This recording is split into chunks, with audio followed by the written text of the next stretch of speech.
If your hairdryer is flicking fire from the handle, this happens more especially for hairdryers that are used in saloons, professional hairdryers. It's because of the diode.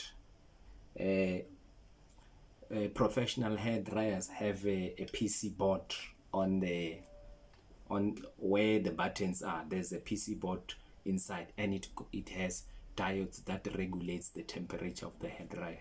So one of the diode is burning. That's the reason why it's flicking fire on the handle.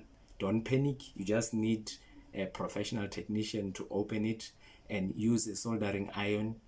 It's either to replace the diode that is burning, or which means the contact point of the diode is loose. You just need to use soldering iron to make it solid so that it's no longer gonna spark and flick the fire.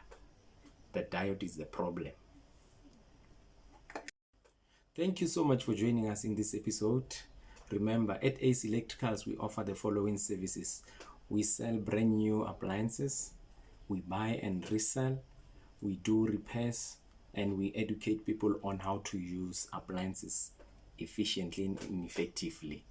If you want to participate in helping to grow this channel, please subscribe, like, comment, and share. Thank you so much for watching. See you in the next episode. Bye.